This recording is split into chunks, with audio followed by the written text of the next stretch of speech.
ನಾನು ನಿಮ್ಗೊಂದು ಡೈರೆಕ್ಟ್ ಹಾಗೆ ಪ್ರಶ್ನೆ ಕೇಳ್ತೀನಿ. ಇವತ್ತು ಬೆಳಿಗ್ಗೆ ನಾನು ಬೇಗ ಹೇಳ್ಬೇಕು ಅಂತ ನೀವೇ ಡಿಸೈಡ್ ಮಾಡಿದ್ರಿ ಅಲ್ವಾ? ಆದರೆ ಅಲಾರ್ಮ್ ಹೊಡೆದಾಗ ಅದನ್ನು ಸ್ನೂಸ್ ಮಾಡಿ ಮತ್ತೆ ಮಲಗಿದ್ದು ಯಾರು? ಬೇಗ ಹೇಳ್ಬೇಕು ಅಂತ ಡಿಸೈಡ್ ಮಾಡಿದ್ದು ನೀವು, ಮತ್ತೆ ಮಲಗಿದ್ದು ಕೂಡ ನೀವೇ. ಆದರೆ ಗಾಯ್ಸ್, ಆ ಎರಡು ನಿರ್ಧಾರ ಮಾಡಿದ್ದು ಒಂದೇ ಮನಸ್ಸಲ್ಲ. ಒಂದು ನಿಮ್ಮ ಕಾನ್ಷಿಯಸ್ ಮೈಂಡ್, ಇನ್ನೊಂದು ನಿಮ್ಮ ಸಬ್ ಕಾನ್ಷಿಯಸ್ ಮೈಂಡ್.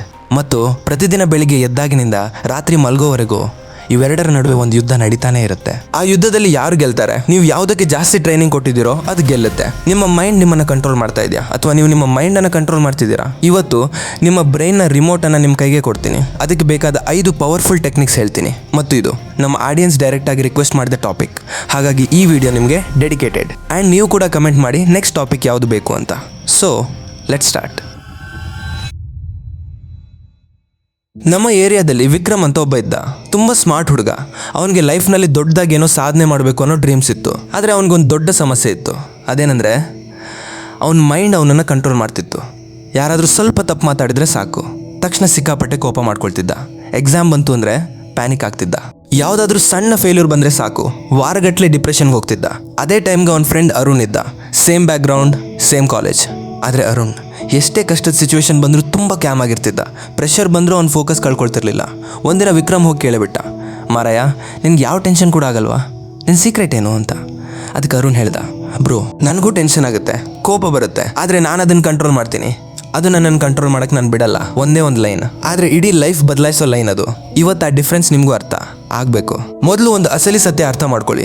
ಮೈಂಡ್ ಕಂಟ್ರೋಲ್ ಅಂದರೆ ಇಮೋಷನ್ಸ್ ಇಲ್ಲದೆ ಕಲ್ಲಾಗೋದಲ್ಲ, ಬರೋ ಯೋಚನೆಗಳನ್ನ ಕಂಪ್ಲೀಟ್ ಸ್ಟಾಪ್ ಮಾಡೋದಲ್ಲ. ಮೈಂಡ್ ಕಂಟ್ರೋಲ್ ಅಂದರೆ ನಿಮ್ಮ ಎಮೋಷನ್ಸ್ ಬಂದಾಗ ಅದ್ರ ಅಬ್ಸರ್ವರ್ ಆಗೋದು, ಯೋಚನೆಗಳು ಬಂದಾಗ ಅದರ ಡ್ರೈವರ್ ಆಗೋದು, ಪ್ಯಾಸೆಂಜರ್ ಅಲ್ಲ. ಇದು ಪಕ್ಕಾ ಬ್ರೈನ್ ಸೈನ್ಸ್. ನಮ್ಮ ಬ್ರೈನ್ನಲ್ಲಿ 2 ಮುಖ್ಯ ಪಾರ್ಟ್ಸ್ ಇವೆ. ಒಂದು ಪ್ರಿಫ್ರಂಟಲ್ ಕಾರ್ಟೆಕ್ಸ್, ಇದು ಲಾಜಿಕ್, ಪ್ಲಾನಿಂಗ್ ಮತ್ತು ಡಿಸಿಷನ್ ಮೇಕಿಂಗ್ ಮಾಡುತ್ತೆ. ಇದು ನಿಮ್ಮ ರ್ಯಾಷನಲ್ ಸೆಲ್ಫ್ ಬುದ್ಧಿವಂತಿಕೆ. 2 ಅಮಿಗ್ಡಾಲಾ, ಇದು ಫಿಯರ್, ಭಯ, ಕೋಪ ಮತ್ತು ಆಂಗ್ಸೈಟಿನ ಪ್ರೊಡ್ಯೂಸ್ ಮಾಡುತ್ತೆ. ಇದು ನಿಮ್ಮ ಇಮೋಷನಲ್ ಸೆಲ್ಫ್. ಯಾವಾಗ ಈ ಅಮಿಗ್ಡಾಲಾ ಆಕ್ಟಿವ್ ಆಗುತ್ತೋ ಆಗ ಆಟೋಮ್ಯಾಟಿಕ್ ಆಗಿ ಪ್ರಿಫ್ರಂಟಲ್ ಕಾರ್ಟೆಕ್ಸ್ ಶಟ್ ಡೌನ್ ಆಗುತ್ತೆ. ಅದಕ್ಕೇನೆ ನಮಗೆ ಕೋಪ ಬಂದಾಗ ನಾವು ತಪ್ಪು ನಿರ್ಧಾರಗಳನ್ನ ತಗೋತೀವಿ. ಪ್ಯಾನಿಕ್ ಆದಾಗ ಸರಿಯಾಗಿ ಯೋಚನೆ ಮಾಡೋಕ್ಕಾಗಲ್ಲ. ಹಾಗಾದರೆ ಮೈಂಡ್ ಕಂಟ್ರೋಲ್ ಅಂದರೆ ಏನು? ಈ ಪ್ರಿಫ್ರಂಟಲ್ ಕಾರ್ಟೆಕ್ಸನ್ನು ಸ್ಟ್ರಾಂಗ್ ಮಾಡೋದು ಮತ್ತು ಏಮಿಗ್ಡಾಲಾನ ಕಾಮ್ ಮಾಡೋದು.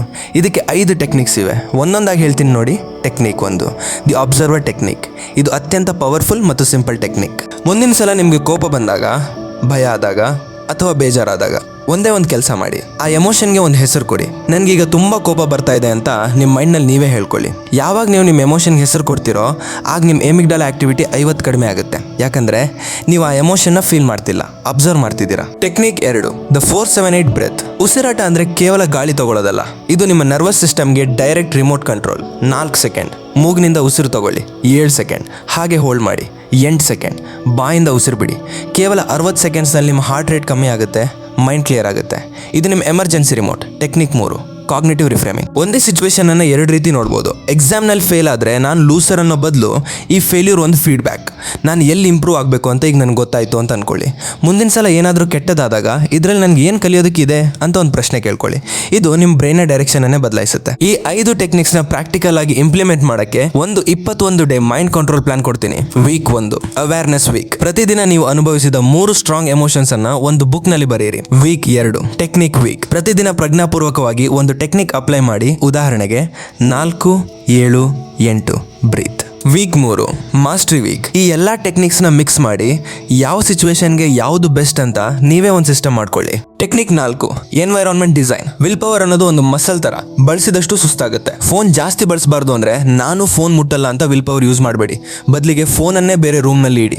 ಚಾಂಪಿಯನ್ಸ್ ಅಂದರೆ ಜಾಸ್ತಿ ವಿಲ್ ಪವರ್ ಯೂಸ್ ಮಾಡೋರಲ್ಲ, ವಿಲ್ ಪವರ್ ಬೇಕಾಗದೇ ಇರೋ ಹಾಗೆ ತಮ್ಮ ಎನ್ವಿರಾನ್ಮೆಂಟ್ ಡಿಸೈನ್ ಮಾಡ್ಕೊಂಡಿರೋರು. ಟೆಕ್ನಿಕ್ 5, ಐಡೆಂಟಿಟಿ ಶಿಫ್ಟ್, ಗುರುತು ಬದಲಾವಣೆ. ಜನ ಹ್ಯಾಬಿಟ್ಸ್ ಚೇಂಜ್ ಮಾಡಬೇಕು ಅಂದರೆ ನಾನು ಜಿಮ್ಗೆ ಹೋಗ್ತೀನಿ ಅಂತ ಆ್ಯಕ್ಷನ್ ಚೇಂಜ್ ಮಾಡ್ತಾರೆ, ಆದರೆ ಐಡೆಂಟಿಟಿ ಚೇಂಜ್ ಮಾಡಲ್ಲ. ನಾನೊಬ್ಬ ಫಿಟ್ ಪರ್ಸನ್ ಅಂತ ನಿಮ್ಮ ಐಡೆಂಟಿಟಿ ಫಿಕ್ಸ್ ಮಾಡ್ಕೊಳ್ಳಿ. ಒಬ್ಬ ಫಿಟ್ ಪರ್ಸನ್ ಆಟೋಮ್ಯಾಟಿಕ್ಕಾಗಿ ಜಿಮ್ಗೆ ಹೋಗ್ತಾನೆ. ಕಷ್ಟದ ಸಿಚುವೇಶನ್ ಬಂದಾಗ ನಾನು ಯಾವ ತರಹದ ವ್ಯಕ್ತಿ ಆಗಬೇಕು ಅಂತ ಬಯಸ್ತೀನೋ ಆ ವ್ಯಕ್ತಿ ಈಗ ಏನು ಮಾಡ್ತಿದ್ದ ಅಂತ ಯೋಚನೆ ಮಾಡಿ ಆ್ಯಕ್ಷನ್. ವಿಡಿಯೋ ಮುಗಿಸೋಕೆ ಮುಂಚೆ ಇವತ್ತು ನಾವು ಏನೇನು ಕಲಿತ್ವಿ ಅಂತ ಒಂದೇ ನಿಮಿಷದಲ್ಲಿ ಕ್ವಿಕ್ ಆಗಿ ರಿವೈಸ್ ಮಾಡೋಣ. ಇದರಿಂದ ನಿಮಗೆ ಫುಲ್ ಕ್ಲಾರಿಟಿ ಸಿಗುತ್ತೆ. 1, ನಾವು ಕಲಿತ್ವಿ ಮೈಂಡ್ ಕಂಟ್ರೋಲ್ ಅಂದರೆ ಫೀಲಿಂಗ್ ಸ್ಟಾಪ್ ಮಾಡೋದಲ್ಲ, ಬದಲು ನಮ್ಮ ಬ್ರೈನ್ನ ಪ್ರಿಫ್ರಂಟಲ್ ಕಾರ್ಟೆಕ್ಸನ್ನು ಆಕ್ಟಿವ್ ಮಾಡೋದು.